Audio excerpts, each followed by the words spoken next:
Hello everyone, আশা করি সবাই ভালো আছেন। তো আজকের ভিডিওতে আমি আপনাদের বিটকয়েনের আপডেট দিব। তো বিটকয়েন আমি গত ভিডিওগুলোতে যে রকমের আপডেট দিয়েছি প্ল্যান সেম একই, কিন্তু এখন সমস্যা হইতেছে যে বিটকয়েন অতিরিক্ত বেশি ডাম্প খাই গেছে। তো যার কারণে অর্ডস দেখেন যেগুলো অর্ডস কয়েন গুলা রেড হয়ে গেছে। কিন্তু বিটকয়েন আপডেটের আগে আমি একটা যদি জিনিস দেখাই, ধরেন আপনাদের আমি নিয়ার প্রোটোকলের কথা দেখাই।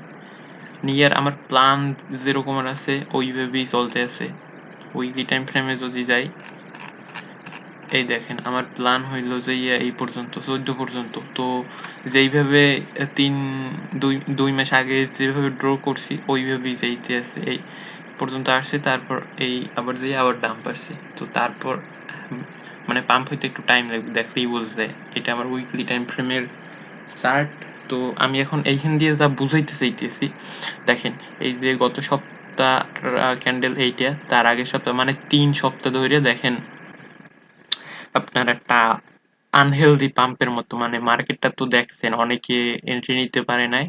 মানে দেখেন এই যে 3টে ক্যান্ডেল পরপর সবুজ হয়েছে, একদম কি বলে আনহেলদি পাম্প। তো এখন এইটার জন্য মার্কেটটা তো কোনো নিচে আসতেই হইবে। তো এই জন্য আর কি এই সাপোর্ট লাইনটা এইটা টাচ করতে অর্ডার গুলো অনেকে অর্ডার দিতে পারে নাই, এন্ট্রি নিতে পারে নাই, তাদেরও সুবিধা হইলো। তো এই জন্য আর কি ডাম্প আসলো, ঠিক আছে। তো এইখানে সাপোর্ট টাচ করে তারপর এই আমার প্ল্যান মতোই যাইবে, ঠিক আছে। তো আপনাদের যদি ফ্রি সিগন্যাল বা এই চার্ট গুলান লাগে, এই জন্য অবশ্যই আপনারা আমার টেলিগ্রাম চ্যানেলে যুক্ত হইবেন। এই burning bull's Telegram channel description বক্সে দিয়ে দিব লিংক। তাছাড়া সার্চ দিলেও আপনারা এখানে আমি ফ্রি সিগন্যাল বা আইডিয়া আমি শেয়ার করে থাকি, তো ভবিষ্যতে আপনাদের কাজে আসবে। তো এখন চার্টে যদি যাই, এই নিয়ার যারা কিনেন নাই কিনে ফেলতে পারেন। আর আমি এইখানে চ্যানেলে আসলে আমি ভিডিও দিচ্ছি যে কোনগুলা কিনবেন অর্ডস।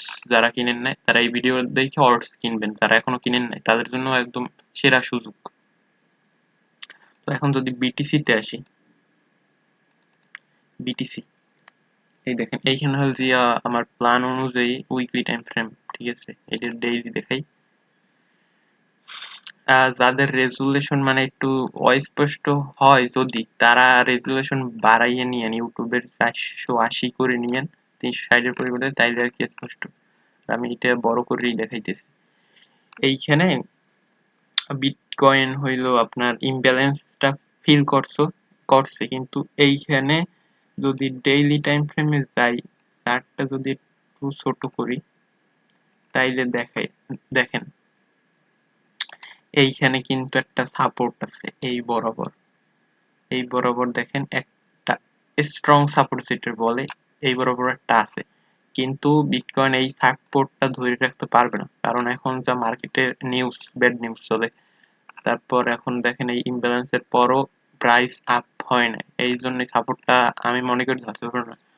তো এরপর বিটিসি নেক্সট মুভমেন্ট হইল কি, ধরেন আপনার এইখান দিয়ে তো আসলো, তারপর এইখানে আবার আপ হইলো, তারপর এরকমের এই যে এসএসএল এইটে খাইবে, তারপর আবার একটু পাম্প যাবে, তারপর আবার এই পর্যন্ত নিচে আসতে পারে, তারপর আবার আপ যাবে, তারপর এইখানে একটা হেড অ্যান্ড শোল্ডারের মতো প্যাটার্ন ক্রিয়েট করে তারপর এইখান দিয়ে আপ হইবে, ঠিক আছে।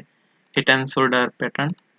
তো এখন এই সিস্টেমে হইতে পারে বিটকয়েনের আপডেট, ঠিক আছে। তো এখন আপনারা কি করবেন, যারা এখন কিনে ফেলছেন সবকিছু অর্ডস, তারা হইলো আপনারা এখন প্যানিক করিয়া সেল করিয়া বা টেনশন নিয়া তাদের লাভ নেই। তারা এখন হয়েছে মার্কেট থেকে দূরে থাকেন, মার্কেটে বারবার ঢুকেন না, এইটাই আর কি কথা।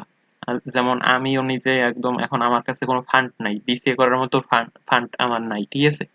আমি আগেই এন্ট্রি নিয়েছি, যখন এই লিকুইডেশন এসএসএল গুলো দেখে করে আমি নিয়ে নিছি। তো আমার যারা ফলো করেন তারা টেলিগ্রামে গেলেই বুঝতে পারবেন, আমি সবকিছুই শেয়ার করি একদম ফ্রিলি। এখন আপনারা হইলো যারা এন্ট্রি নেন নাই, তাদের জন্য সৌভাগ্য হইলো এই যে এসএসএল এইটা নিবে, তারপর নিচেও একটা সেল সাইড লিকুইডিটি আছে, এইটা নিয়ে এই পর্যন্ত আসতে পারে। যদি দেখাই এই পর্যন্ত আপনার প্রাইস আসতে পারে, ওই প্রাইসটা দেখে রাখেন, এই পর্যন্ত আসবে তখন এন্ট্রি নেবেন। এন্ট্রি নেওয়ার পর আস্তে আস্তে তারপর প্রাইস আপ যাবে। এই যে উপরে দেখেন বাই সাইড লিকুইডিটি এইগুলান তো আছে, এইগুলান তো বিটকয়েনের খাইতেই হবে। তো আপনাদের টেনশন করবেন না, যারা আর কি এন্ট্রি নিতেন তারা মার্কেট দিয়ে আপাতত দূরে থাকেন, এই কথা, ঠিক আছে? আর এইগুলা আমার এই বিটিসি এই চার্টটা ফলো করেন, তাইলেই কাজ হইবে। এখন আপাতত এই গেল বিটকয়েন আপডেট। আশা করি যদি ভাই ভিডিও ভালো লাগে চ্যানেল সাবস্ক্রাইব করেন আর পাশে থাকেন, টেলিগ্রামে জয়েন হন। আল্লাহ হাফেজ।